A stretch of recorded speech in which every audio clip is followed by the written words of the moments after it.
Lu tahu nggak, ada satu orang ilmuwan yang bikin miliaran orang bisa hidup sampai hari ini, tapi juga bikin jutaan orang mati mengenaskan. Dia dibilang penyelamat umat manusia, tapi juga dijuluki iblis sains. Namanya Fritz Haber, ilmuwan yang nyelamatin dunia, dan sekaligus ngancurin sebagian darinya.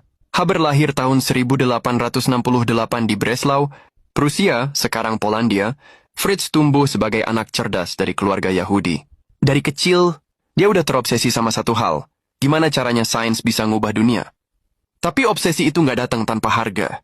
Dia perfeksionis, keras kepala, dan rela ngorbanin apapun, bahkan keluarganya sendiri, demi penemuan. Pada awal abad ke-20, dunia lagi krisis. Populasi manusia naik gila-gilaan, tapi pupuk makin langka. Tanah kehilangan unsur nitrogen, hasil panen jeblok, dan banyak yang mulai takut dunia bakal kelaparan massal. Tapi Fritz punya ide gila. Ambil nitrogen dari udara dan ubah jadi amonia. Masalahnya nggak ada yang pernah berhasil. Nitrogen itu stabil banget, susah dipecah. Tapi buat Fritz, mustahil cuma berarti belum ketemu caranya. Bertahun-tahun dia hidup di laboratorium. Dia tidur di kursi, makan seadanya, dan tiap hari mainan tekanan tinggi, suhu ekstrim, dan bahan kimia berbahaya dia kegagalan ratusan kali. Tapi akhirnya, di tahun 1909 dia berhasil. Dia nemuin cara ngubah udara jadi amonia lewat tekanan tinggi dan katalis logam. Penemuan ini proses Haber-Bosch, jadi pondasi pupuk modern. Dan bener aja, hasil panen dunia langsung meledak. Orang bilang, separuh manusia di bumi hidup berkat penemuan Fritz Haber. Kedengarannya kayak pahlawan kan? Tapi bagian kelamnya baru mulai di situ. Waktu Perang Dunia I pecah, Fritz berubah dari ilmuwan pertanian jadi senjata negara. Dia yakin, kalau sains bisa memberi makan, sains juga bisa memenangi perang.